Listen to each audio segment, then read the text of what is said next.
Reflection in teaching practice.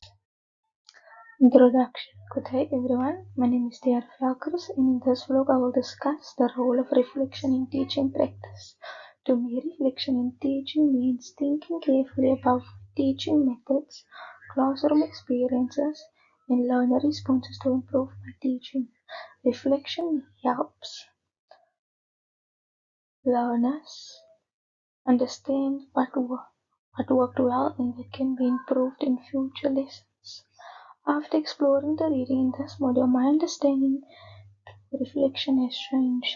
I now understand that reflection is not only about correcting mistakes, but also about continuous professional growth.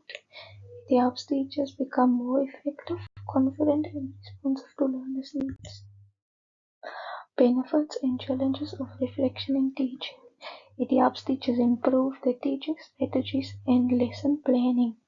By reflecting on lessons, teachers can identify which activities help learners understand the work better. Reflection supports learner achievement. When the teacher evaluates their teaching methods, they can adapt lessons to meet different learner needs and learning styles. Another benefit is that reflection promotes professional development. Teachers become lifelong learners who are always improving their skills and knowledge. However, teachers also face challenges when engaging in reflective practice. One challenge is time.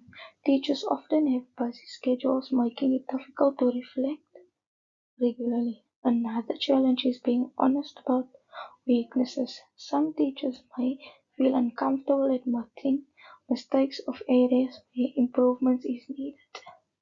Limited support and resources in schools can make reflective practice more difficult.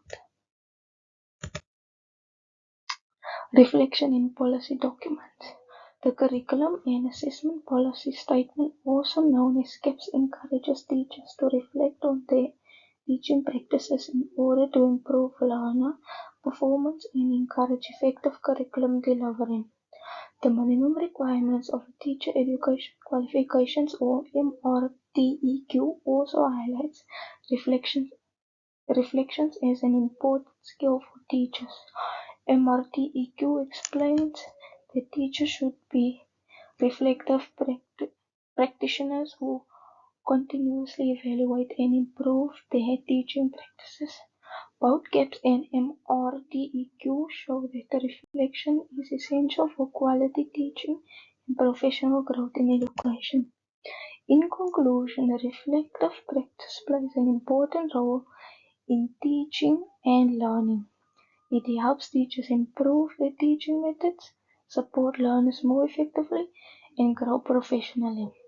Although reflection may sometimes be challenging, it is necessary for continuous improvement in education. As a future teacher, I believe reflective practice will help me create a positive and effective learning environment for all learners. Thank you for listening.